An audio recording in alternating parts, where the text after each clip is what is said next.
made it. Ha ha!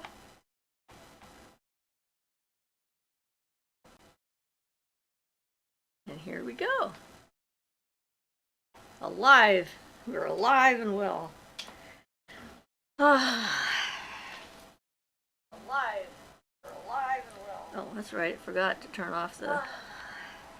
There. I muted my own audio on the computer. I forgot to do that.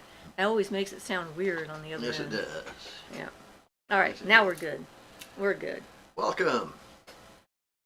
Hi, Dunce Cap. Getting smart, are you? That's what dunce caps are good for. Focusing that energy into our brains in order to make our synapses work better. I survived my surgery. Although it was a little weird. I guess that's probably true of any surgery. Going unconscious is always a little bit odd. But it went well.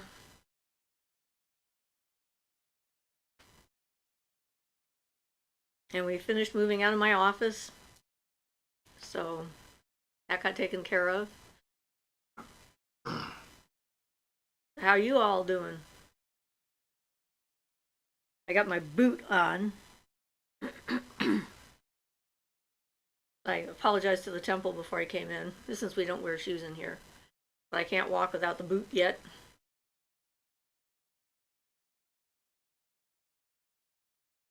Erin says hello. Hi, Erin. Vanessa V says hello. Hi, Vanessa V. The other Vanessas haven't shown up in a while, but I'm still calling the Vanessas with a letter from their last name, just in case there's more than one. Because sometimes there are more than one Vanessas. Yeah, well, I won't go into that weird situation we ran into when we owned the store about two customers with the same name. And had the same part ordered. Right. Yeah, that was very odd. Talk about synchronicities. It's Theo. Greetings to all. Hi, Theo. Greetings. Or it's Theo. I'm assuming it's Theo means that Theo is the name. People have such interesting handles.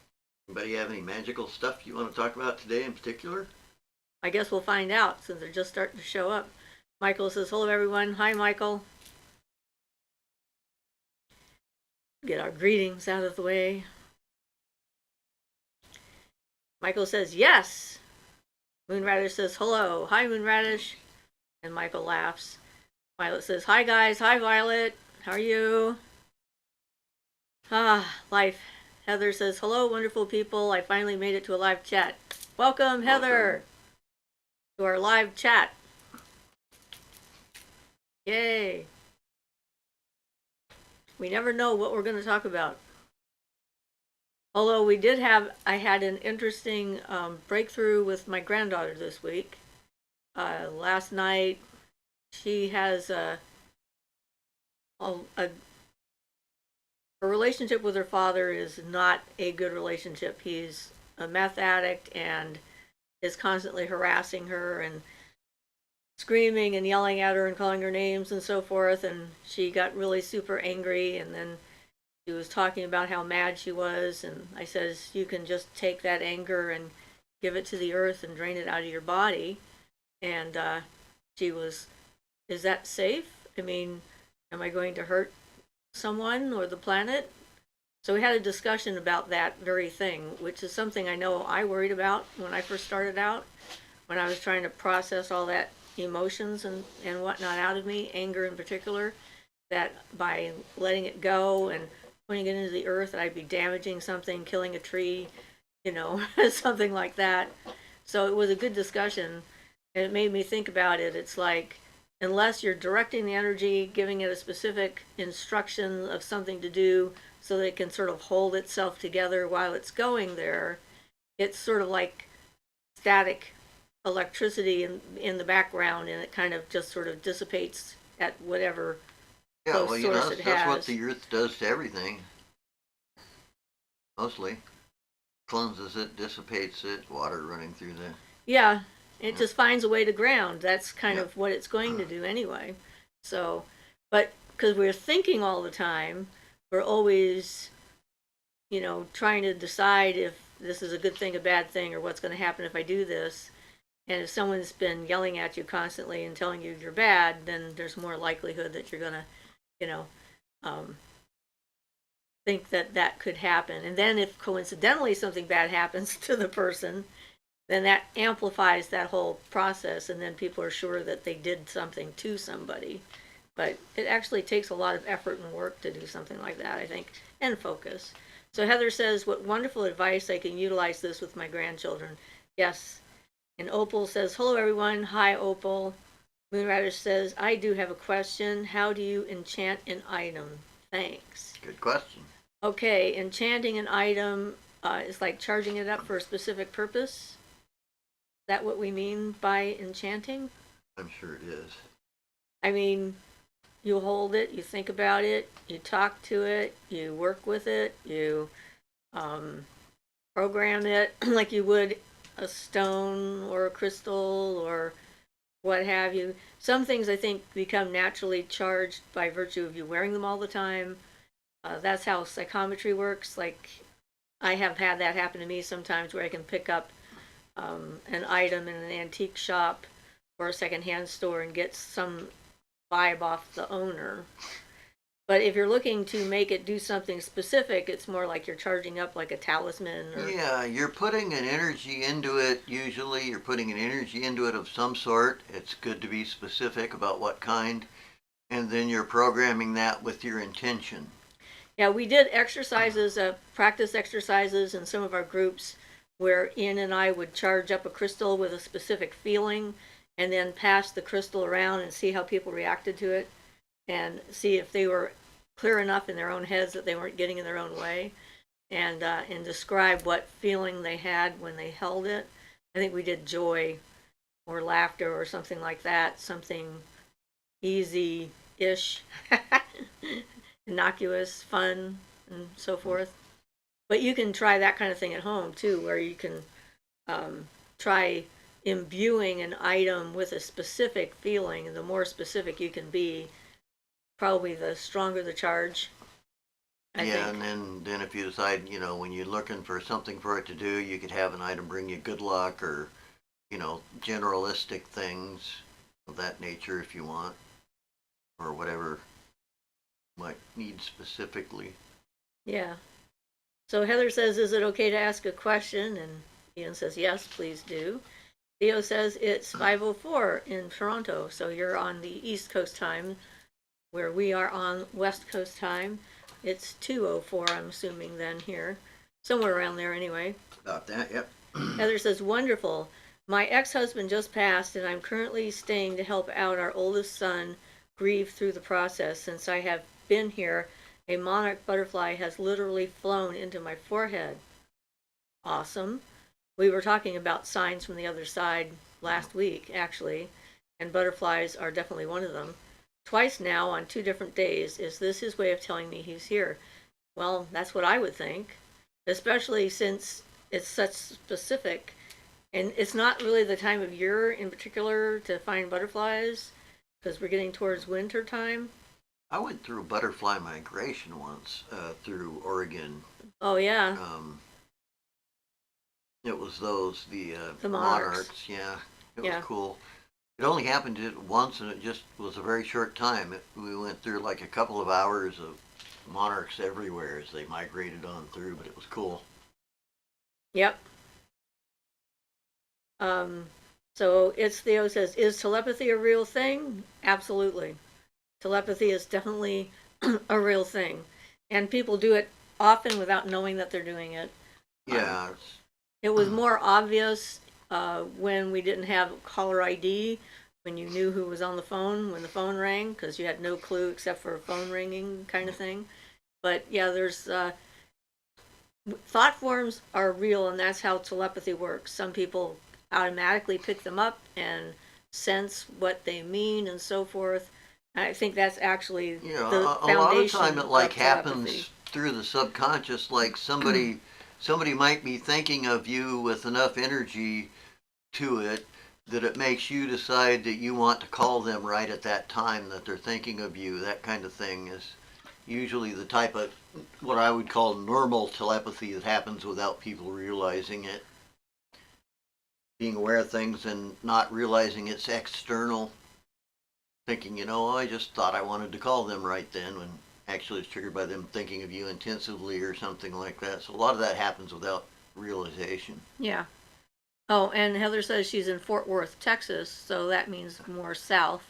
But still, it does definitely sound like it's very specific to your situation, and probably not just, the way it is right now, because you got monarch butterflies all over the place, especially since it's landing on you. I kind of like more targeted than just general.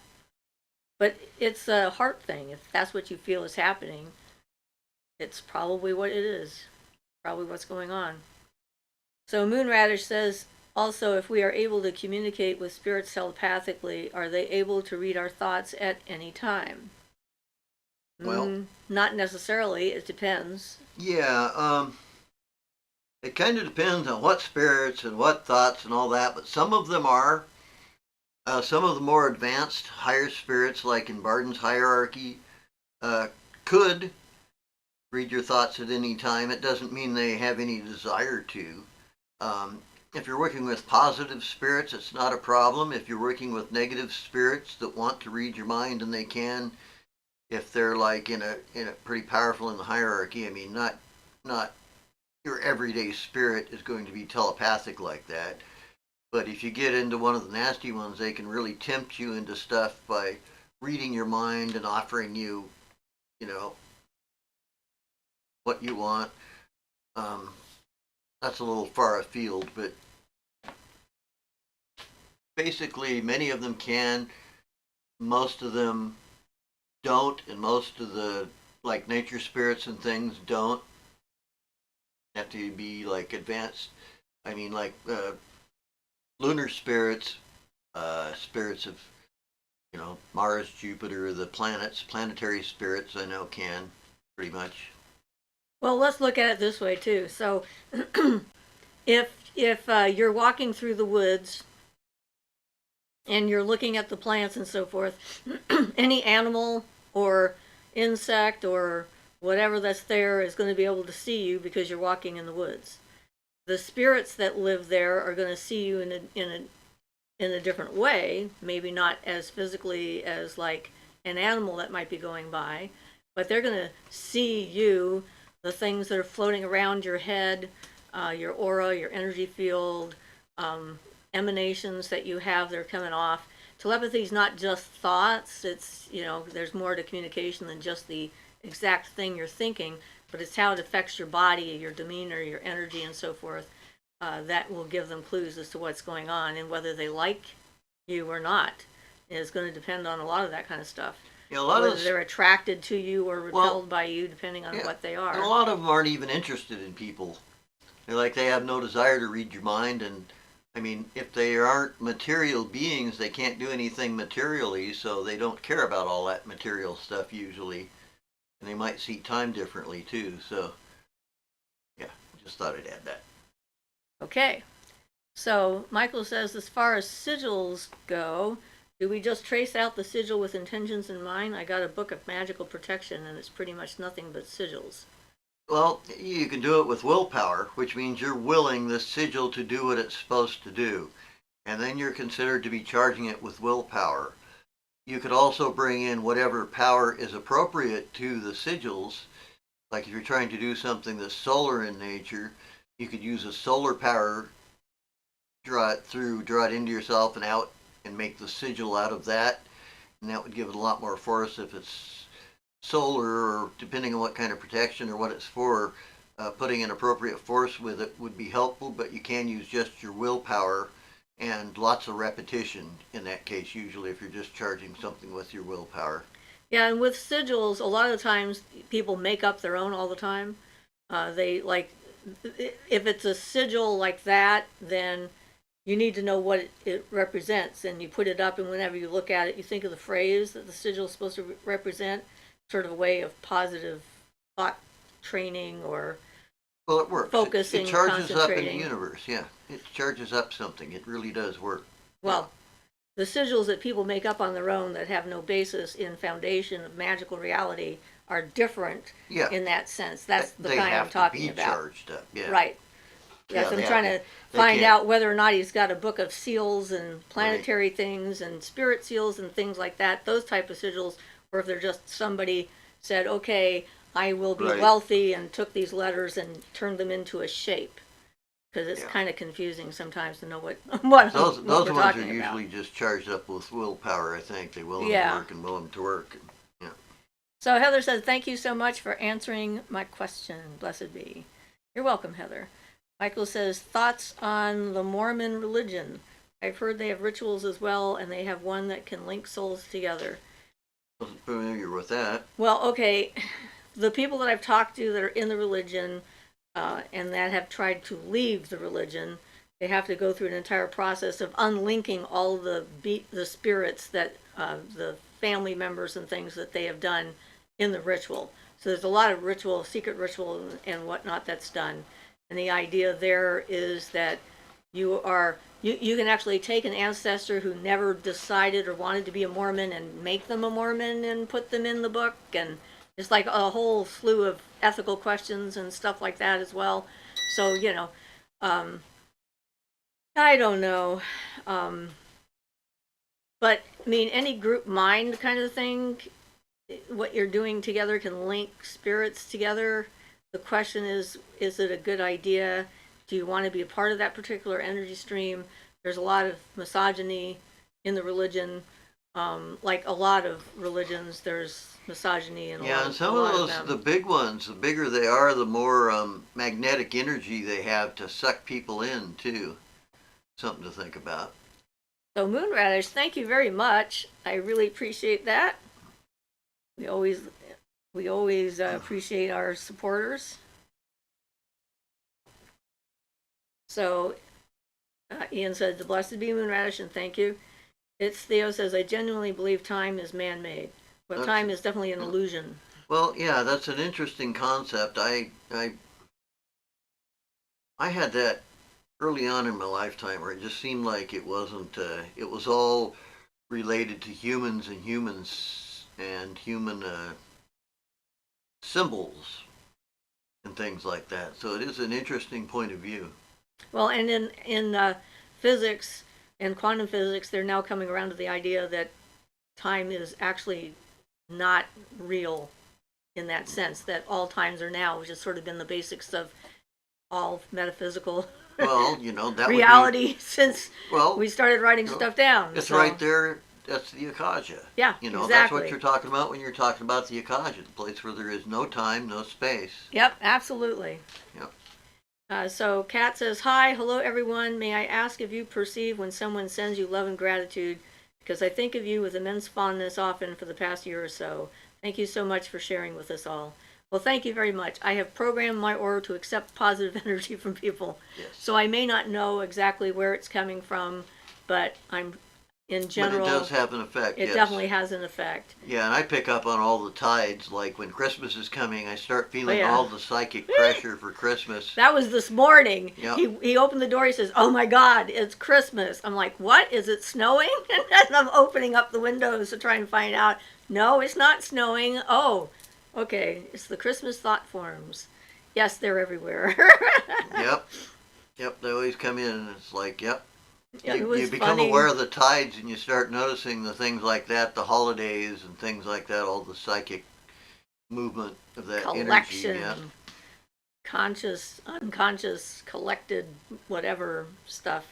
But thank you very much, Kat. We appreciate positive energy coming from people. And, because we're all just trying to figure it out. That's sort of the whole point of this, I guess. Yeah. So Ruth says, hi all. Hi, Ruth. Michael says, gotcha. Thank you so much. It's Theo says, question, could dreams potentially be memories from a past or an alternate future? Well, certainly dreams can be prophetic, and they can also have past life or future life implications. I've had several past lives that I've remembered in a dream, started off as a dream, that then triggered something that came through. I get prophetic dreams on a regular basis. I have very specific types of those when I get them. And then regular stuff you're trying to deal with in your dreams, it's just good for that. Alternate realities can be your, okay, I had a significant dream years ago where I was trying to figure out my path, I think. I was looking into the future, and I imagined my life was like my life I was going through like a mountain, through tunnels through a mountain to get from this side, which was birth, to this side, which was, death, and on to other things.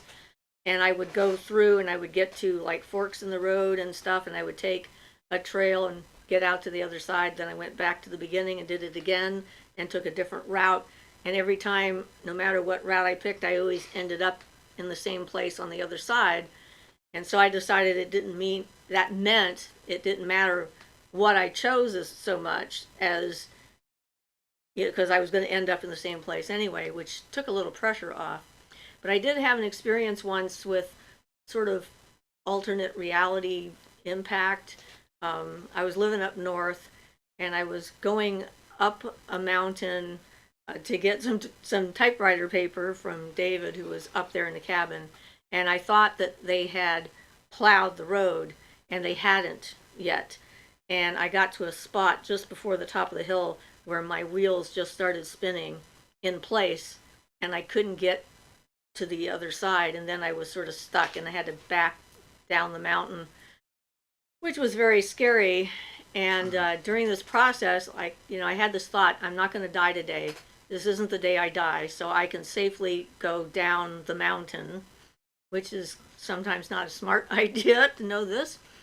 And I would slide over to the cliff and back and forth, and ended up in a ditch on the cliffs, on the wall side, just before I got to a place where I would have gone off no matter which way I went, because there was a bridge over the river that didn't have any sides on it.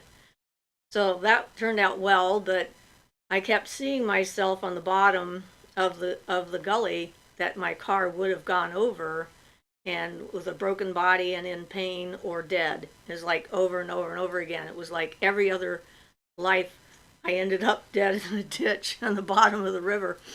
So that was weird. I mean, I felt very odd as I was walking up to David's place, because it was the closest place where there was going to be, like, a place to sit down and whatnot and get warm and get a ride back, because my car was now stuck in a ditch. And I wasn't quite sure if I was alive or not when I got there.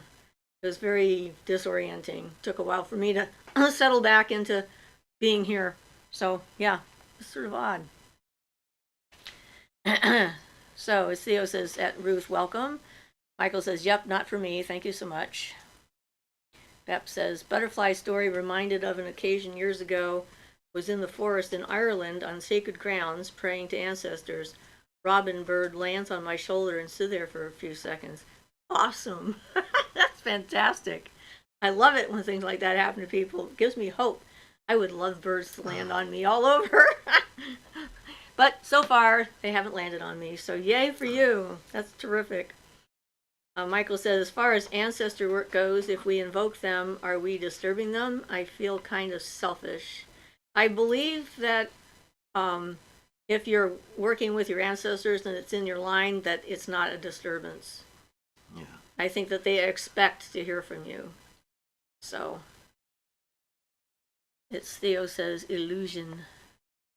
Michael says, the power of now. Moonfire says, hello, family. I'm hanging out with my mom. Please say hello, Mom. Hello, Mom. It's Theo says, rainbows equal portals to unseen realms. Well, they're refracted light. Well, I light. rocked across one in one of the old Zork video games, which were way before any modern computers. I think I played that on a Commodore 64. But that was part of the game. You had to walk across a rainbow. But other than that, Rainbows are pretty. I like them.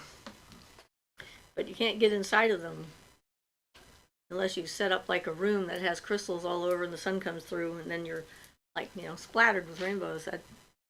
We have that weird round rainbow that comes through our door every so often. Yep. when the sun hits it just right, there's this round rainbow like on the wall across from the door, and a little hole in there. So Michael says, "Hello, Mom." His Theo says, "Hey, Mama." His Theo says, "Remember your future." And his Theo says, "Bunch of butterflies." And Ian says, "Hey, Michael," reference to Eckhart Tolle. That's the power where he says the power of now. Yes. Above, yeah. Yeah. So. He's not the only one who says that, but yes. Michael says, "Thank you, Ian." Yes. Couldn't remember the name. Ian says, "Good reference, good advice." Oh, shoo, thank you. His Theo says, "Dreams can be quite overwhelming, oftentimes than not." Well, yeah, they can be. One of the reasons for working with them, so that you can get more out of them. And I think when you do the dream work kind of stuff, is like that's when you can meet your guides, your spirit guides and so forth, have better access to you. And also, for those of us in the northern hemisphere, this time of year, as Samhain is approaching quickly and the veil is thinning and the dead are like more communicative and the ancestors are wandering around more, certainly dreams can be even more important this time of year, I think. And a lot of times that's where people meet those that they've cared about in life that have passed on. So the spirit can come in and just, say hi and let you know that they're okay and that kind of thing. We did one of those dumb suppers one year, which was kind of interesting, right, where you do the whole supper backwards. So you walk backwards, you eat backwards in the sense that you start with dessert and work your way up to the main course. And it's a way to focus on the intent of what you're doing so you don't lose track of why you're doing it and get distracted with ordinary, mundane kinds of things. So, yeah, it is kind of interesting. So Michael says, as far as ancient Mesopotamian magic goes, do either of you have experience with it? Not that I know of. Nope. Some might leak in from past lives, but not that I'm aware of in particular.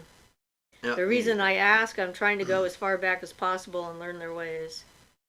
Well, they had some, one of the first real written instructions for a lot of magical things, I think, in their culture. Yeah, I just know just the little vague stuff, like heard of this or that, but yeah. Michael really says, nothing. "Laugh out loud, I hear you." Yeah. I mean, I remembered a lot of those types of things already, and I'm trying to focus on being in this one that I'm in right now, and see what I can get out of it. Well, I study all kinds of ancient past stuff. My interest has been Kundalini yoga and the Hinduism and such, but the same thing. I found that so much of it is lost if you go and get what I'd call your average New Age Kundalini thing online. And excuse me for using that term, but a lot of it gets lost because it gets translated or put out by people who don't really understand what the important parts are. And so if you go back and find out what they did and you can figure out why they did it and what they believed at the time, you can often recreate a lot of that stuff that gets lost. And a lot of it is the important stuff, because if people try to teach you something, a type of yoga or something in particular, and they don't have the experience to know what's important because they haven't achieved the rank of an enlightened master, again, excuse my terms, but they'll get the point across, then yeah, you can go back and find a lot of that stuff, and you can also pull in the energy from those past masters and things of whatever you're trying to learn. So it is a really good technique, and even though I'm not a history buff, very far from it, I still enjoy, reading the stuff that worked in the past, the magical stuff and text. And when it comes to that kind of stuff, cultural context is everything. Oh, yeah. Because the terms change, the meanings of words change, and of course translations and all the other stuff that is a problem with that. But if you don't understand anything about who the people were and how they lived and what they were trying to achieve, Yeah, then what they did may not make any sense. yeah, if you want to really get into their form of magic, you need to have that. And I think that's one of the difficulties with Egyptian stuff, for example, is I think there's a lot of information on the Egyptian magic that's not out there that never got passed through, and that's not something I know much about either, but it is an example of a modern one that doesn't, they've got bits and pieces from papyruses and stuff that they found, but that's about it.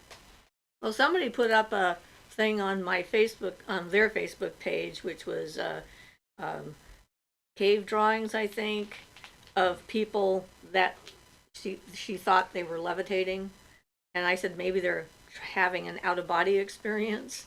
Well, and that and could they're be, traveling to another realm. It's kind of, yeah, there is a lot of that, especially among the cultures that use mushrooms and things like that. Yeah. so Michael says, the reason I ask, I'm trying to go as far back as possible and learn their ways, and I hear ya. His Theo says, I had a dream a few nights ago about me being the only survivor in an airplane crash. It felt super real, yet I felt as if I knew it was a dream before impact. Maybe that's why I ended up surviving. Could be. And it could be that there's a situation in your family where almost everyone else has crashed and burned around you, but you have figured out what's going on and didn't. So it could be that too. Interesting. Opal says, I have window film with the diffraction grading effect. When the sunlight shines through the window, it will create a rainbow effect throughout the room. It's very pretty. Yeah. Cool. Sounds nice. Cool. Rainbows are nice. Michael says, me too. Gotcha. I will try that. Yeah, so it is interesting. I mean, there's a lot of stuff that happens in dreams sometimes that are surprising. I actually knew when my grandmother died, and I had it happen to me while I was asleep because that was when she died. But I didn't even know she was in the hospital. No one told me. And yet I was there in a hospital with her, and I saw my grandfather come to get her, and he was young. And then when she saw him, she became younger, and then she was very happy to see him, and then they wandered off. And I woke up from the dream, and I thought, yep, my grandmother just passed, and then the phone rang. And it was my sister calling me to tell me that my grandmother had died. So in the dream state, there's a lot of different potential there for, communication of different kinds. But anyway, Michael says, please feel free to not answer this. I don't mean to pry, but I was curious to what the two large candle holders, I don't know what they are called, on the left and right of your altar. Are they Egyptian? Well, sort of inspired by them. I made them. They're PVC pipe, and I painted them to look like columns of lapis. And then a friend of ours got a dragon top that fits inside of it, and then we can turn them into fire pillars, although I haven't felt comfortable lighting them in here. So sort of, but not necessarily. Yeah, you can put up some salt in them and light that, and they put out a nice flame and look pretty. And really warm up the place. Yeah. And scare you. Yeah, and terrify me. That's because one of the things I remembered when I was little was being burned at the stake. So me and fire have got kind of like a healthy respect for one another. So Theo says, whoa. And Michael said, what an amazing experience. Bep, wondering if Ian shares sentiment around Ramana Maharishi's way since his connection to India. Absolutely. He's one of my favorites. I have only good things to say about anyone who's trying to follow his teachings. He's the one we watched a documentary on that you were talking about. When the animals, would come that. around and just stand around him, and all kinds of animals. Yeah, the animals just loved him. Yeah. Yeah, that was Sri Ramana Maharshi. Okay. And so, yes, great respect. So Michael says they're beautiful and definitely understand safety first. Thank you. Theo says, I believe that some of us are hereditary empaths. Well, I'm definitely an empath. Whether I inherited it from anyone else, I don't know. But I am a serious empath, and most of the women in my family seem to be. Well, not all of them, obviously. Some of them have decided to shut that down and not feel ever again. But it's one of those things you have to figure out how to deal with being an empath anyway. I think it's an important quality that the world needs more of. People that are willing to allow themselves to feel and not completely block all that coming in. But you have to learn techniques for processing that information so you can let it go through you and not like sit in you and utterly destroy you, because that can happen. Yeah, you don't want to get constipated with it. Well, it's less constipation and more diarrhea, but Sorry. Anyway. if we're Sorry, talking that, but okay, yeah. let's not go there. Anyhow, I do think that gifts do run in families, though. Definitely. I think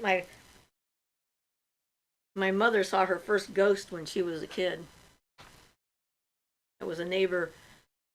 Her neighbor's father had passed away, and it was July, and she heard this weird noise and woke up to go see what was happening, and he was out there on their driveway dressed in a snowsuit with a snow shovel, shoveling the non-existent snow off of the thing, and it was the scraping of the shovel on the asphalt that woke her up. She tried to wake up her sister. Interesting. But her sister refused to wake up, so no one saw it but her. But it was a very intense experience for her. It was something she never forgot. And we get random stuff. Like my mother's had spontaneous out-of-body experiences, spontaneous past life memories in public. So clearly, even though this wasn't her chosen path or whatever this time around, things were leaking through from somewhere else. So it was kind of interesting trying to understand all that stuff.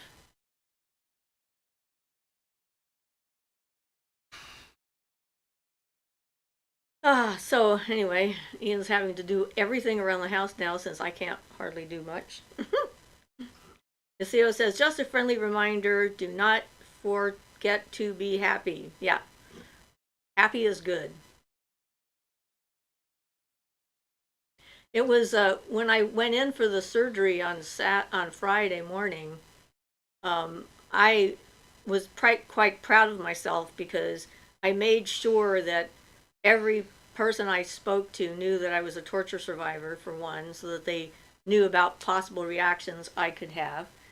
And when I went into the surgical arena, whatever the heck they call that, and I was being, going from the gurney to the table, I started having some panic, and I started to feel quite panicky at that moment. So I told them that I was feeling kind of panicky, and the nurse that was standing next to me, she did the most amazing thing. She put her finger on my forehead, and she just started stroking my forehead like this, and talking slowly and saying, everything's fine, just breathe, we're here to take care of you, we have a great team, you're safe with us, everything's fine. And then I went to sleep and had a dream while I was under, but I can't remember it. Which I thought was interesting that I actually had a dream. But I was like very impressed with her. That was brilliant. I made sure to tell her that that was wonderful. So Michael said, I was looking up the OTO in my area, and when I look at ways to meet a sponsor is to go to Universal Church, which is fine and great, but when I looked up what to expect at the church, they mentioned at the end of the ceremony, everyone was expected to bow and put their hands in a pyramid above their head.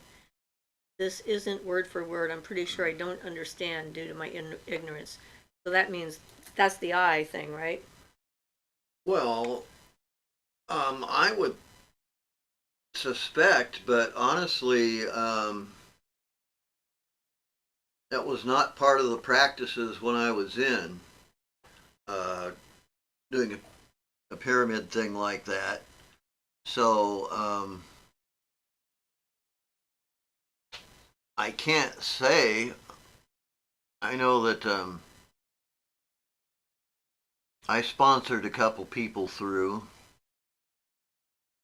originally.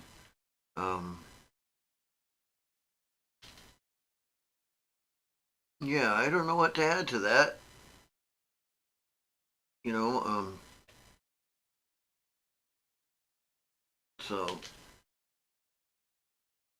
well, You don't know why they held that? yeah. Okay, so Igor says, I realize I type horribly slow, so disregard if it's off topic. If I may, in a dream, white snake faces me, bigger than me, can't run away, can't fight, disappeared after giving in and hugging it. That sounds amazing. That sounds positive.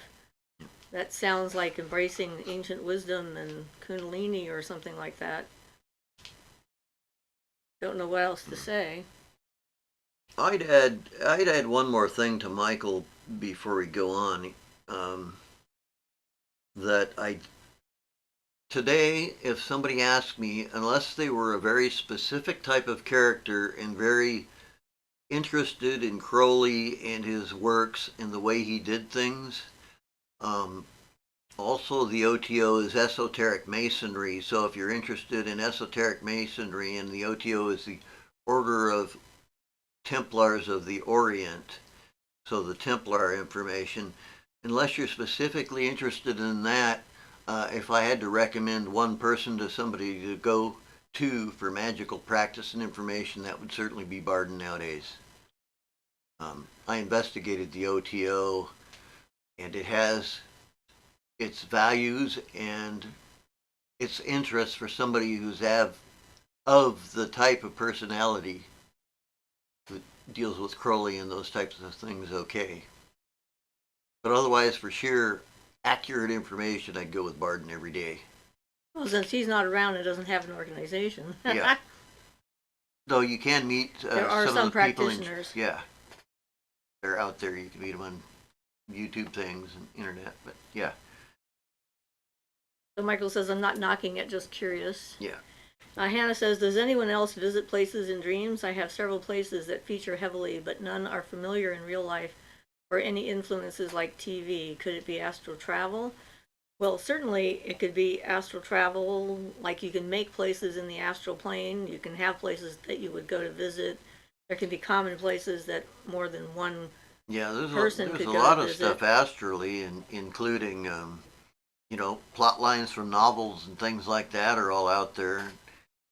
And I have some interesting internal places that I go to in dreams that are the same, where I suddenly discover there's a hidden passageway or a hidden doorway or whatever in this house, and then I come in and it goes into these like wonderful rooms full of antique furniture and jewelry and stuff like this and clothing. It's like, wow, all sorts of fun stuff. Or going down tunnels. And of course, real places are also there. Yeah. So it can be a real combination. You could go of stuff. visit Africa in the astral or something like that. Yep. Yeah, so that's one of the things. It's like, Anya says, the story about the nurse made me tear up. When people show pure compassion to others, it always touches me so deeply. I'm so glad you had the beautiful experience during a stressful moment. Me too. I almost teared up when I was talking about it. I was trying not to. Now I'm going to do it again. But yeah, I was very, in fact, I did it to myself the other night when I was feeling stressed. I thought, maybe I should rub this spot and talk to myself like she did. And it actually helped. It like put me back in that space just before I went unconscious. So, yeah. Michael says, I may have interpreted it wrong. About Misty says, that happens to me too, Hannah. There are certain consistent environments that show up in my dreams that I don't recognize otherwise. Well, it's funny, when you see them in your dreams, you immediately know I've been here before. It's like, but a lot of times I can't remember I can't describe them later. It's just like, yeah, I was in this place and I had been there before, but I can't tell you what it looks like. Heather says, what books or literature would you recommend for new witches to read? I have a daughter who is able to finally feel free from her past religious ideology, who really wants to learn about the old ways. Well, there's so many books out there that I haven't read at this point. There's a lot of new authors, and there's a whole group of them that are kind of like not really authors, but just sort of crank out a bunch of beginner stuff that we can't tell if they're real people or not. I saw one of the groups talking about them. I would find something and read it first before you give it to her, just so that you know for sure exactly what level it's on. Um, Having her participate in some rituals, explaining them when you do them, what it is. Experience is one of the best ways of learning this kind of stuff. History wise, I really enjoyed the spiral dance. That's definitely was one of the ones that kind of like awoke my brain up and kind of said, "Oh, I'm not alone." Um, so, but historically, I haven't seen the newest edition and whether she's corrected the information about the burning times in there or not. But that's the thing. The old classics are good foundation to have, but then people's perceptions and understanding of things that happened in the past change with new information. And for a while, there was this whole like violent upheaval online with younger witches yelling at elders for not knowing all the new information and being stupid or something like that. It's like, hey, that was the information we were given at the time, and it's okay that it has changed. Yeah, I don't remember what it was like to have a 600 baud modem. Ah, yeah. So 600 bits per second top yeah, speed on that. I think they made it to 14,400 eventually, but yeah. So just again in context, certainly Gardner, as the person who started Wicca, is a good person to read and to know about. I like Doreen Valiente's stuff, and she was just a brilliant woman and a marvelous poet. Um, yeah, I recommend reading that stuff. And Gardner is actually especially interesting because he's got a novel too, which is interesting for the fact of how it shows a better way how the blending of ceremonial magic and witchcraft kind of came together in Gardner himself. He added what he knew about ceremonial stuff to it, and so the witchcraft and Wicca we've got nowadays that derives from his stuff is a good blend of information. yeah, so, but depending on what she's interested in, I mean, there's so many different types of paganism out there. You could start on like just the wheel of the year as a basis to get, foundational information about current, is like this is something you don't need to believe in the equinoxes or the solstices. They happen whether you believe in them or not. So it's based in reality. I saw a meme the other day where this Christian was yelling at a Native American, if we hadn't come, you would still be worshiping the sun. And the Native American says, but the sun is real. Like, it's right there. I can see it. What do you mean? So I thought that was a good comment on the whole thing. Well, that'd be a perfect one. Just like, show me your God. Right. Come on, mine is right there. And studying mythology is also a good way to get that kind of get rid of that cultural snobbery that a lot of us come at it with in the beginning, thinking that we know better than other people and other people didn't know anything. I love mythology. I love reading about different myths and different ways of that people try to explain the universe around them and that kind of stuff.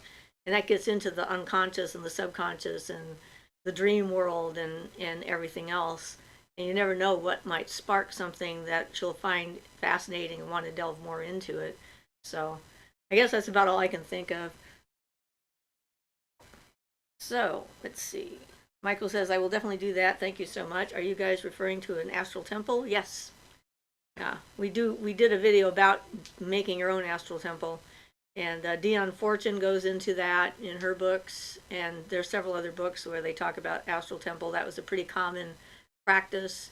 When we took the Wicca class, they immediately talked about astral temple building in the Wicca class. So obviously Gardner has that in his stuff somewhere as well as a contemporary to Dion and Crowley. And so that's creating a space in the astral plane that is yours and yours alone, that you have control over. And that's your safe environment that you're building. And then from there, then you can go into other realms, either elemental kingdoms or planetary kingdoms or different gods and goddesses. It's like exploring. But you have a place to come back to and from which to go, and then from there you come back to yourself. So it can be a very useful tool for that. That's a good general practice. So Hannah says, that's almost exact to a couple of them, the secret passages. Michael says, I learned from you guys. Dial up. Ha ha, yeah. Yep. Theo says, cool book, Drawing Down the Moon. Yes, that's a good book too. Michael says, mic drop moment for the Indian person. October 25th is a solar eclipse. Can't wait. All right. Awesome. It's not going to be visible here, so. But October 25th is, yeah. And I guess my granddaughter's going through an anniversary thing as well as me at the same time in October. So it's interesting. Anniversary crisis. Trauma. Trauma anniversary, I guess, is more accurate. Yeah, that would probably be a good term. Yeah. Yeah. Every so often, apparently, you have stuff. Have you guys read The Crooked Path? I don't think so. Doesn't sound familiar. It doesn't ring a bell to me. Like I said, there's lots of books out there. Yep. We have like 2 bookshelves full of magical books right here, and then more in the house. Tons more. Tons more in the house. And then we have an entire magical library on our computer. So it's Theo says it, Michael, I'm going to check it out. Anya says, speaking of dreams, not sure if you know of a rhyme or reason. I have been dreaming of various things while in my home in the dream world. It is never my actual home in the waking world.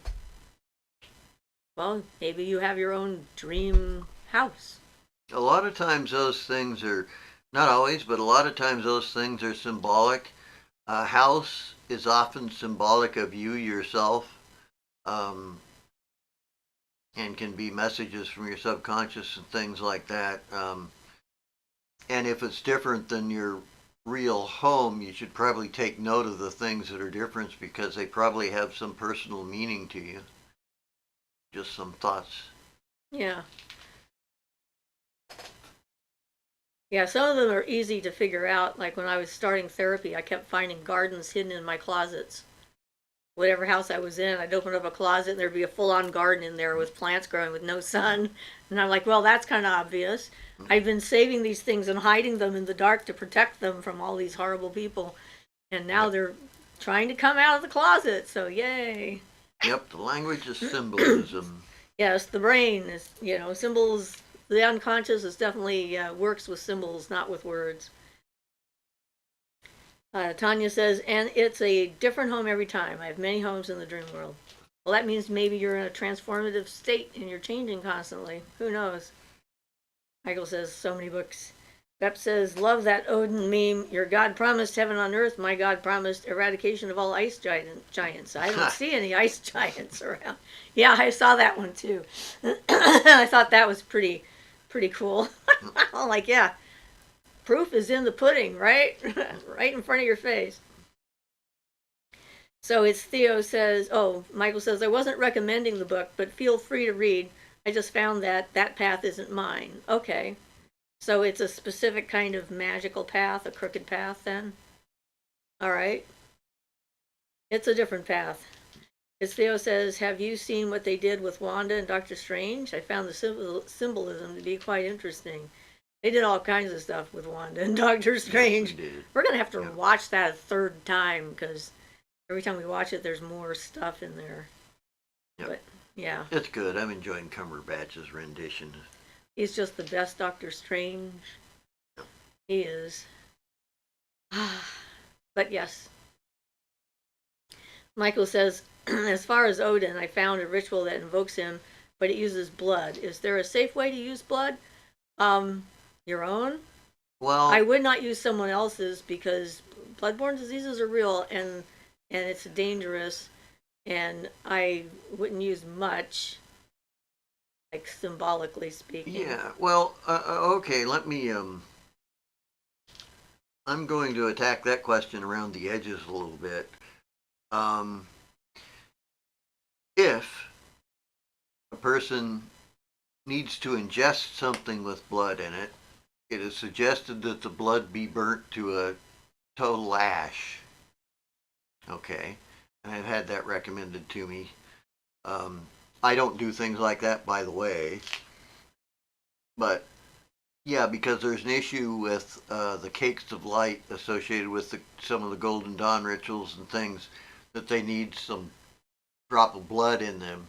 So that was their recommendation, to burn it to an ash and then mix it in so it's, you're not passing along anything like that. And as far as using blood otherwise, it's kind of a big subject. If you're using a few drops of your own blood, I wouldn't even worry about it, as long as you're not giving them to a black magician who's going to use it as a mummy to attack you with or something. But as far as it being safe,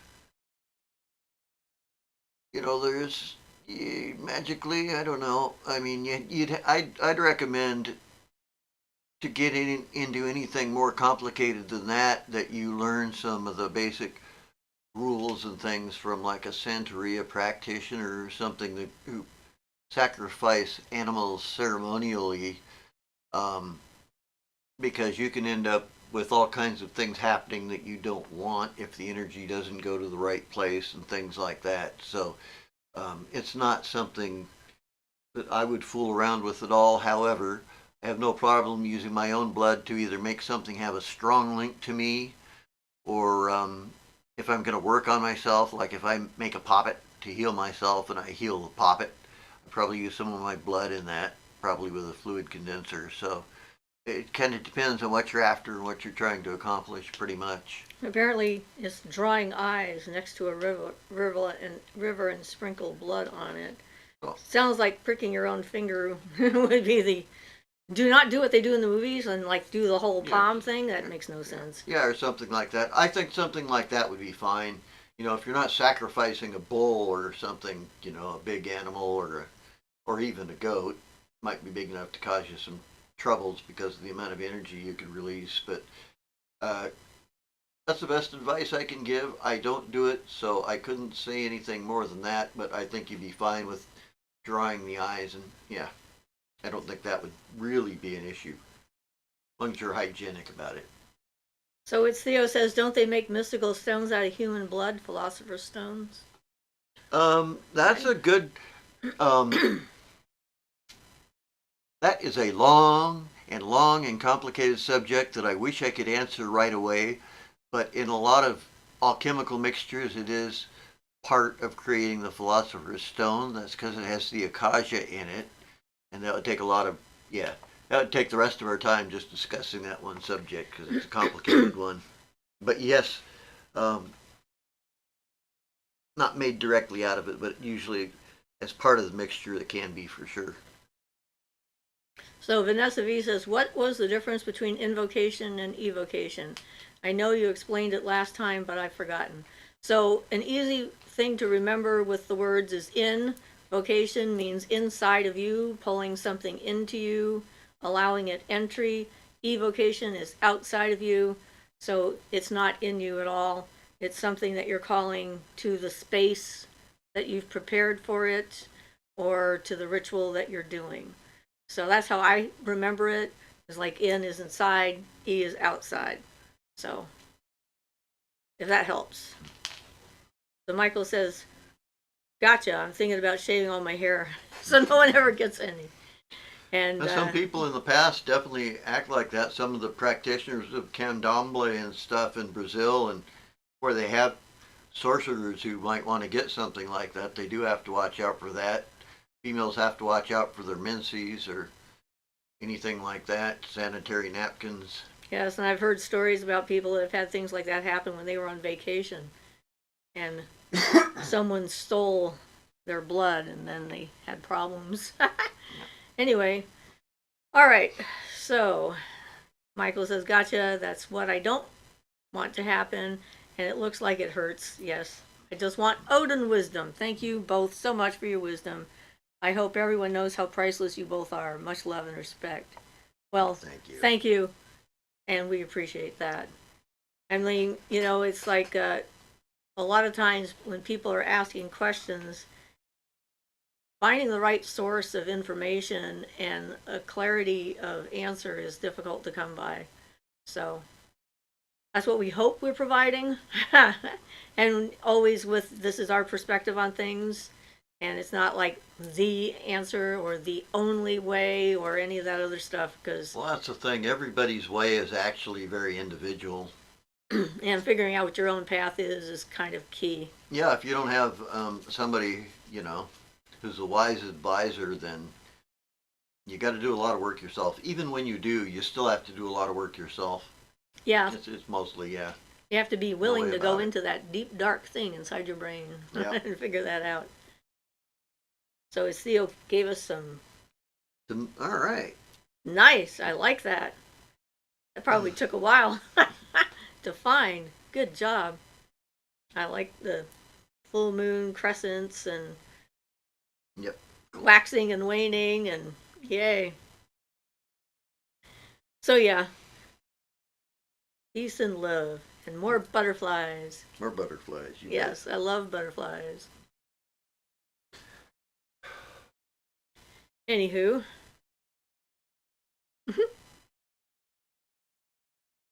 waiting on the next subject. Just having some anxieties. Good at waiting with anxiety. I'm sorry. Life is like that sometimes.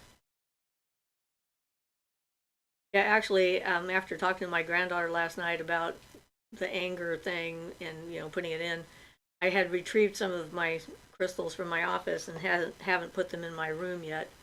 So I took my smoky quartz and a big chunk of obsidian and put them at the base of her bed, at one end and the other, to help ground out some of that energy that she's been dealing with. Hopefully that'll help. Still have to do the work, but the more assistance you can get, the better when it comes to that. What was it somebody was asking me about the other day?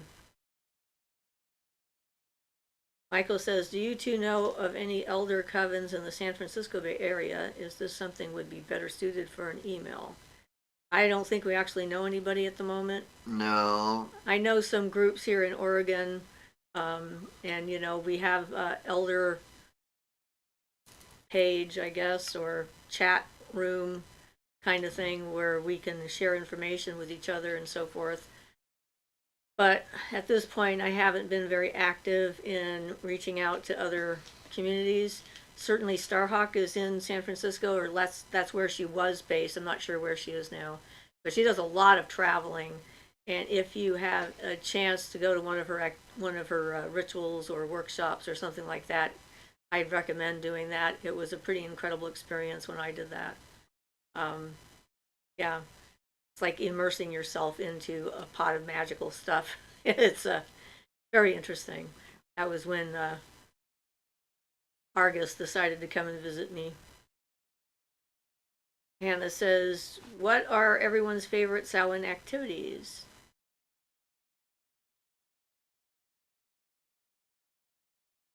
Well, I'm not doing the ritual this year because I can't walk that long.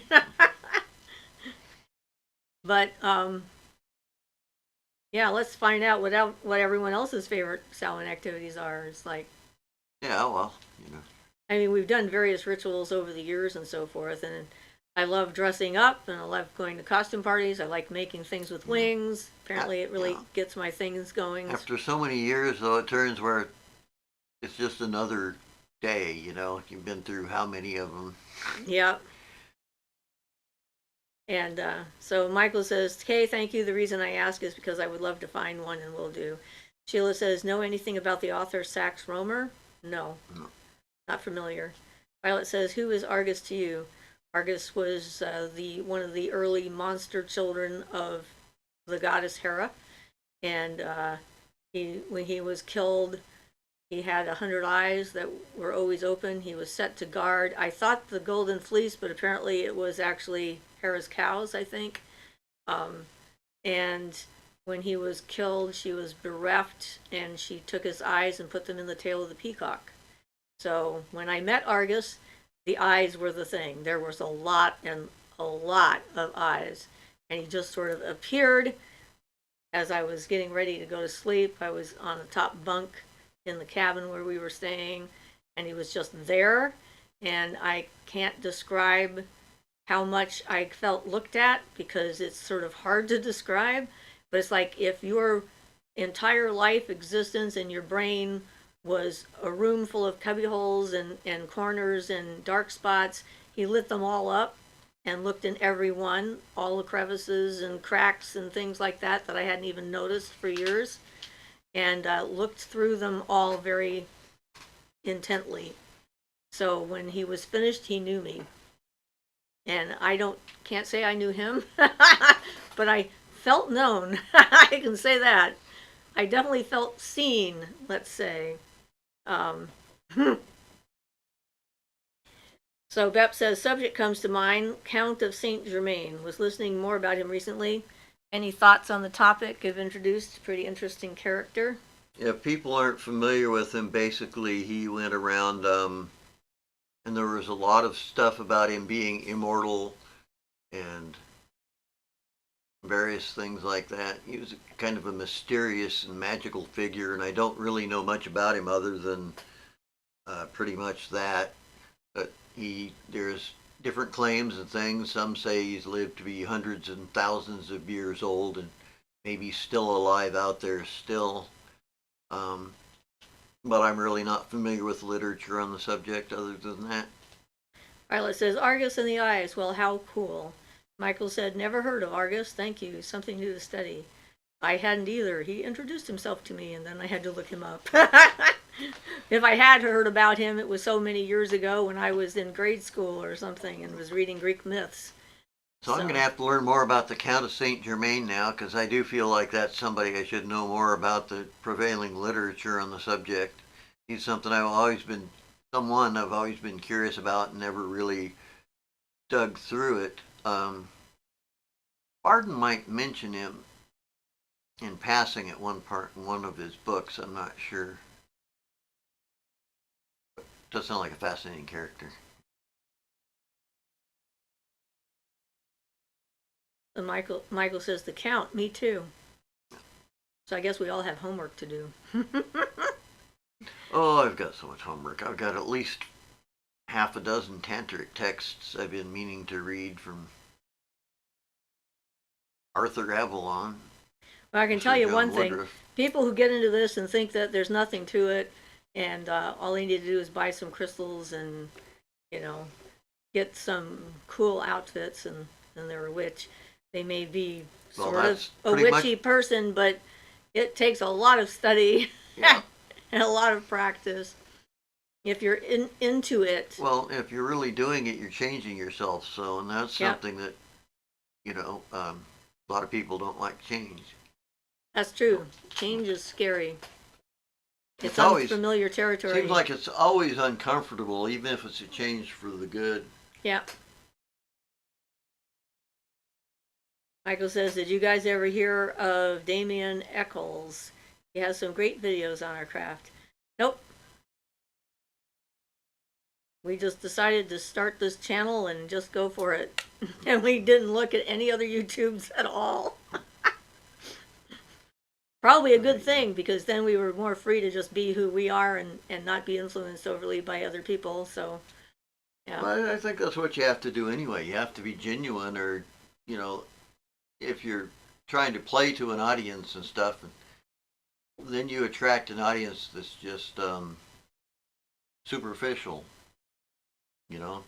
All the clickbait ones and things like that. Yeah. We'd rather have people who are here because they want to be here, not because we put out some sharp headline for clickbait or something. And we have like a team of people working on our look. Yeah. Well, that's, Michael says, I think I spelled his name wrong. You guys are awesome. Keep it up. Exactly. Yes. Thank you. Yeah, it's just one of those things. It's like deciding what you want to spend your time and energy on is part of the whole process too. And I'm not a good housekeeper, and I will admit that freely. If there is a human being anywhere near me that needs something, I'm with them. And I'm trying to figure out what they need and, support or what have you. And my priorities are pretty clear. And yeah, that's just who I am. Nothing wrong with that, though. Some people, I think, are probably shocked when they see our house, but Oh, well. it's not horrible. It's not filthy. It's just cluttered everywhere. Well, more now that we took my entire office and put it in our house. We have to find room for all that stuff. Yep. We are selling some of it and getting rid of it and stuff, but it's a process. But what's more important, is having a good heart and being a kind and compassionate individual and trying to be there for someone who's in crisis, Well, yeah, I or agree having completely. a perfectly coiffed kitchen. Yeah, I or agree whatever. completely. Coiffed is probably the wrong word for kitchen. That's for hair, but yep, that's us. We're just who we are.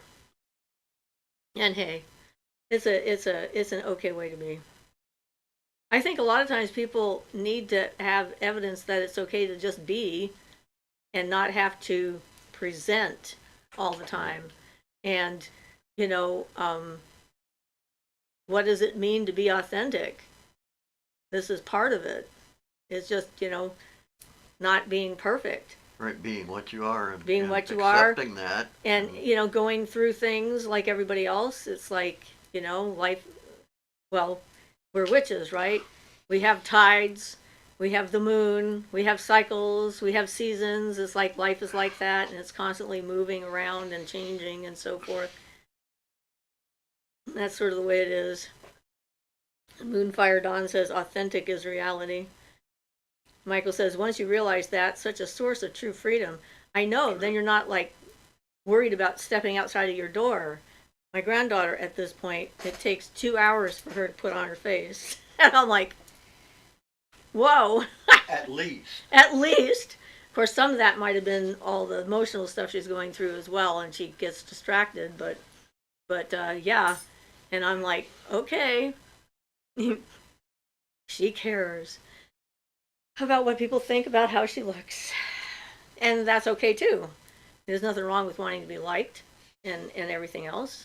So, it's like everybody goes through different stages though. I know I shocked the living daylights out of my children. I was quite the embarrassment when they were younger, and actually as young adults. My daughter's really good at the whole passive aggressive thing, and I get ready to go somewhere and she'd look at me, she's going like, "You're wearing that?" And I say, "Yes." And one day we were at the beach at a ritual and she brought the wrong thing or forgot a sweater or something, so I handed her my jacket. She's, "I can't wear that, it doesn't match." I'm like, "It's blue on one side and red on the other. I'm sorry, it doesn't match. I cannot wear that." I'm like, "Okay, I guess you want to be cold, that's up to you." So yeah.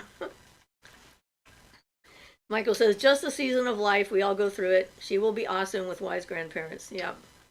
I think this has been a wonderful thing that she's been able to be here with us, and just realized recently that she's actually just really arrived, because when she first came, unbeknownst to us, she was imbued with alcohol for like until July, and then they gave her that weird stuff that made her brain go crazy. The gabapentin stuff was seriously bad for her, and she doesn't remember the entire month of August.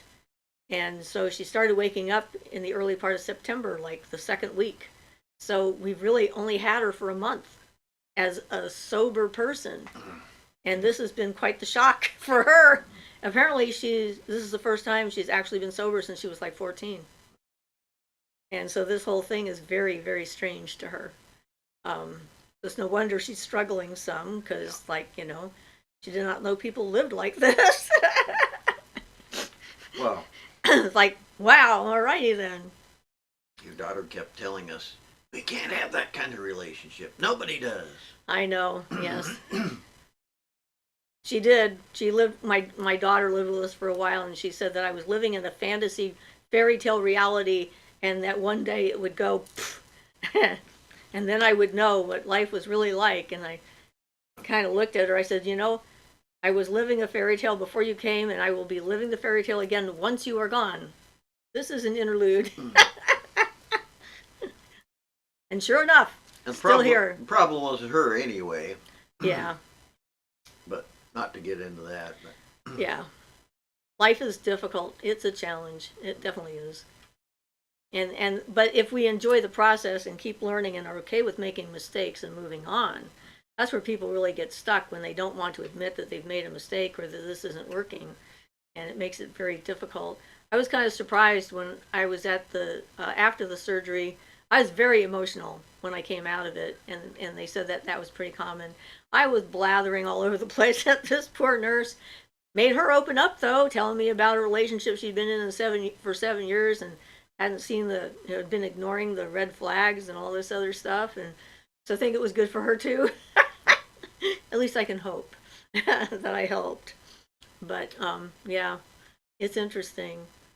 There's a lot of people that are very closed off, and they get around someone who isn't, and it kind of freaks them out. They don't know what to do. So Joey says, wow, grats to her on her sobriety. Yes. Danny says, hello from Kentucky. Hi, Danny. Nice to see you. Thank you for dropping in. Yeah, and so all this stuff can help. I mean, it's a part of what we're doing. Oh, that doesn't show. I was twirling my cane. I thought I saw it in the video. I have a cane. How are you doing in Kentucky? So yeah,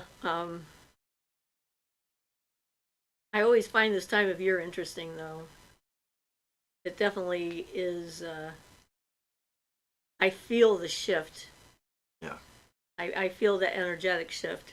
Yep. Strongly, and the fairies did come around since the surgery a couple of times. A really strong smell. It's just so bizarre when it's like somebody is standing in front of me with a perfume bottle or a dram of essential oil, and it's opening up under my nose. My room doesn't smell like that all the time.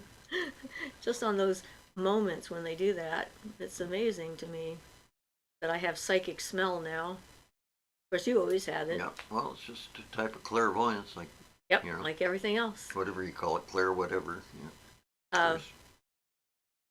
Aliens, clairalience is the smell. Okay. Psychic smell. Of course, you always had the bad smell. you almost never got to smell the good stuff. They're just the ones that are most noticeable. Yeah, just yep. Whoa, that person smells really weird, and I'm like, they smell fine to me. Yep. No, there's something wrong with them. Danny says it's a beautiful fall day in Kentucky, so relaxing. The colors in the hills are so vibrant. Yeah, we get a few colors around here, but not that many. Living on the coast of Oregon, it's like there are no real seasons hardly, except for the light, the changing of the light. But the rain. You get two seasons, rain or not rain, pretty much. Yeah, they kind of intermingle. Not really two seasons. You get rain and not rain all the time. Yeah, it just depends. I love it at the doctor's office when they say, what season are we in? I says, would you be more specific? Are you talking about this morning, this afternoon, or... If I look at the weather, I can't really tell you what season it is. Let's look at the calendar and figure this out. They always laugh, but I'm being serious. It's a stupid question. Michael says, do you think that having old pipes under your house that the Fae may not like could prevent them from visiting a backyard garden? I think that the idea that they don't like iron is completely made up, and they don't really care. And not only that, but unless you have an old house like we do, most everything is not going to be iron anymore. Ours was built around 1950, I think, thereabouts. Michael says, I'm so worried about finding them, I want to make a copper athame. Well, you can also do an athame out of shell or bone, if you're worried about that. But my athame is made out of steel, and they don't have a problem with it. It doesn't bother them at all. So yeah, I've never seen anything to convince me one way or another if the iron thing was just a rumor or not. Michael says, shoo, yes, my house was built around the same time. Oh, yeah. We removed some of the old stuff, but there's still some stuff under there. Yeah, we got rid of most of our old cast iron pipes, yeah. But, it's like we create these different belief systems based on information that we get exposed to. And if the prevalent information that's out there is incorrect and an assumption that's been made for the last 1,000 years about a group of spirit beings, that was propaganda from the church in order to keep people from having anything to do with them. We have a lot of stuff to unlearn. And yeah, so Michael says, ooh. And he says, after it rains, I have a circle of mushrooms that pop up. It's about 8 foot wide. Is that related to the Fae? It's related to a specific type of mushroom. And they called them fairy circles because they did not know that that was a specific mushroom type. Yeah, they're even called fairy ring mushrooms as a common name for them. Right. Those mushrooms always do that. That is how they grow. That's how they propagate, yeah. Yep. And if they weren't doing that, they would disappear. And of course, the stories are you don't get into the middle of the fairy circle and all this other stuff. Me, if I saw one, I'd jump right in the middle to see what would happen. Because, Yeah, you know, I'm. Really, it's just the natural way the mushrooms grow in that case. Yeah. Robin says, I've never seen a fairy, but I leave milk and other goodies out for them all the time. Yeah. They like rice and sweet milk. Like honey or sugar or whatever mixed in with the rice and the milk. That seems to be something that they like, and that seems to be true that they like that. I think it's the thought behind it more than the actual thing itself, maybe. But I did have a local waiter at one of our restaurants had this crystal, this amethyst crystal. It was his soul crystal or whatever that he had just gotten. He was so excited about it, and then it disappeared and he couldn't find it. And he was asking me what to do, and I just told him, go out in the garden, take some milk and honey and milk and rice and give it to the fairies and talk to them and ask them if they would help you find your crystal because you really cared about it a lot. Don't tell them what to do, just ask them if they would help. And he did that, and he walked straight into his house and found it immediately. And he had searched the house from top to bottom. So he was like eyeballs were like that. So that was pretty cool. So it can work. Yeah, a lot of times it's the energy exchange when you give an offering. It's the energy exchange and has less to do with the actual physical object that's given, I believe, than the spirit and mental perspective when you give it. So Robin says, Danny, it's a fungus in your soil. Yes, mushrooms are a fungus. Michael says, rice and sweet milk, what do we do with it after we've offered the bowl? Leave it out there for the animals to come and eat? Unless you're worried about having animals in your yard or something, you can pour it out on the ground or something like that as an offering under the bushes or something like that. Something will come along and take care of it. The earth is really good at cleanup. I mean, you know, it's like you're in a grocery store and they go clean up aisle 8, and it's like out in the woods, it's like, hey guys, something dead just happened over here, head in that direction, and it's like they know instantaneously that there's something out there to take care of and do something with. So I wouldn't worry about that part too much. Ewu says, have the crows brought any fun presents for y'all lately? Not recently. But a couple of them are starting to land on our fence right away. There's 2 of them that are just coming down. Anytime we go out now, they want. And they're like, land on the fence. They're like, hey, peanuts? I tried giving them some raw meat because I read somewhere that they liked it. They were like, don't know what that stuff is, not touching it. So I threw it away. I'm like, okay, apparently that's not good crow food. But hey, I thought I'd give them a treat, and they were like, yeah. It's nice how over time they're still gradually getting more and more friendly, though, and now they want, like I say, if I walked out this morning and there were no crows around, and they flew immediately from several trees a distance away and came over and parked above my head when I went out of the house this morning. They said, hey, we haven't seen the person who feeds us. Are you going to feed us? Because I was stuck inside, not able to move much. Yep. Had to have my foot elevated all day yesterday. But it's pretty cool when you walk outside and a bunch of crows that weren't there come flying over and park above your head. So Robin says, I'm just wondering, I saw my first ghost in a mirror. Would it help to use a mirror to see the Fae? No reason not to try. it's a way of changing how you're seeing things. So Yeah, there's no reason not to if working with a mirror seems to work well for you. Yeah. yeah. So Michael says the crows are vocal these days. Robin says our blue jays have been noisy. Well, those guys always are. Michael says, I gotcha. Thank you so much. Michael says the crows are so beautiful. Do you believe they are watchers? Well, they certainly do like to watch everything. So And they notice too, cause yeah, they're very alert and aware of what's going on. They remember people. yeah. Well, and when I came out of the house this morning, they came from. I mean, not like blocks away, but relatively far distance away from the trees where I wouldn't have seen them at all. So they're pretty alert.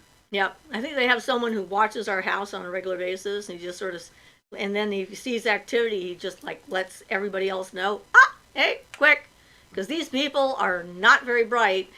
They forget about us if we don't remind them that we're here. Yeah, so that's cool. That's been cool watching it increase for like how long we've been doing that now. It's been a number of years. Yeah. Probably 5 years, maybe. Yeah, it seems to keep increasing. Maybe only 4. Yeah. The responsiveness does. Well, we're getting close to fall. I mean, fall is happening, so we're going to get our winter murder is a much larger group because several local murders merged together not far from our house, and I can get up to 60 or so crows on my lawn at a time in the wintertime. Usually in the summer, though, we're taking about a couple of dozen at most, generally speaking. It's pretty impressive. I freaked out a girl across the street one day. I went out there and started crowing, and all these crows started coming down, and she's standing out in front of her yard. She's going like, whoa! Like, yeah, crow lady. Here you go. We're going to become that house on the block. That'd be funny. Yeah. So Evie says that's funny about the meat. Maybe they're vegan crows. Probably not, but they just didn't like it. Michael says the crazy thing is they circle their dead and won't let people get to them to remove the corpse without vocalizing. Yeah, and they actually have funerals and stuff too for the dead. Anna says your house is a crow sentry post. Apparently so. And they have given me psychic alerts in the past as well. So yeah, it's interesting when that happened. So they are paying attention on the other planes, I think, as well. Violet says, you guys rock. I enjoy this time so overmuch. So very much. Typo. Moonfire Dawn says, my crows see me and let me know. Then after I call back and say I can't see them, then they do a flyover. Yep. I like the interactions. And we were coming home the other day, and it was like a weird day before we drove home, and looked over, and there was a deer just taking a nap in the field down our street, just sitting there, just hanging out, and we both felt better. Yep. It's just amazing how a simple little thing like that can lift your spirits. Yep, that's true. Michael says, the crows remind me of Odin every time I see them. Violet says, hearts work after type. Nope. They used to. Robin says, I've been told my grandmother's ghosts reside still in her old house. New owners told us. What will happen to her when the house is gone? Was built in 1905. Well, if she doesn't cross over, she'll still be there because the house, the astral impression of the house will still be there for her. So if she can cross over, that would probably be good. There's actually hauntings of places where houses aren't anymore, or new houses are built on an old house location and end up with a haunting, or end up being built on a place where other things have happened in the past. So, yeah. Even if someone's attached, like they say, to the house, like that's where they reside, they're attached to the spot. So if they take the house and demolish it, that impression of the house is still there. I had that weird thing happen when we were up in Lakeside, and we were in that big, huge open area or what have you, and I walked through what used to have a house there, and I like felt the walls of the house. I was walking through these walls and stuff. It was very odd. And I checked with the guy who was there. He said, oh yeah, there was a house. It was 100 years old, and I decided it lived long enough, I should just move it. So he picked up the house and moved it. But I felt the structure of the house. I could have walked the whole layout, how many rooms it had, and everything else at the time. That's cool when that happens. Yeah. So John Doe says, what is your take on ancient, medieval, and Renaissance esotericism? Do you care about the history of witchcraft, or does it all come from the inside of you? Well, I mean, it depends. I mean, the history is something that can inform us about how things have evolved and so forth. And when I'm doing magical oriented stuff, if I'm connecting to a technique that's been used for thousands of years, I feel that there's a build up of energy for that particular approach that I can tap into. Yeah, it's much easier to access. Right. And certainly you can take the stuff from inside of you, but then why just limit myself to my own particular energy when I can access energy from everywhere else, and lots of other sources? It's a lot less exhausting that way. Yeah. So Michael says, love to see deers now. They remind me of the masculine energy when they have their horns on in a full, beautiful array. Any suggestions on what kind of people to have on my paranormal investigations? Well, that's a good question. You want open-minded, scientifically oriented, healthy skepticism, talented, clairvoyant and medium an empath who can sense what's going on, someone who likes to use equipment if you're going to go that way, and because I find for myself, if I start using the equipment, then my other abilities are kind of gone for a period of time. I kind of found the same thing. I was playing around with a full spectrum camera for a while and some other stuff, and it just seems to, it just gets you focused on mundania, so you kind of got to split the balance. You know, you might need a EMF meter to find out where the magnetic fields are, but then you want somebody who can sense the stuff other than just the electromagnetic fields. Looks like we're going to have to stop our conversation because we're now going over our usual time. But Robin says, for me, it comes from inside me. Then I almost always learn later I did what was centuries old. It always stuns me. Hannah says, I always find hauntings interesting. Old family home was circa 1950s. Loads of things going on. My house is 1800s in a Roman city and absolutely nothing. All right. I did a paranormal investigation at Cold Spring, New Jersey, Robin says. It was such fun to see the muggles gasp when we hit on an accurate event. All right, guys. So we have to go now. And thank you for... We'll have to do a show just about that with Salwin coming, actually talking about paranormal stuff could be a fun subject. And you can save all of your paranormal questions for the show, and we'll do that. All right? Okay, guys. Thank you so much for being here. We really appreciate all of you when it comes down to that. I just have to... There we go.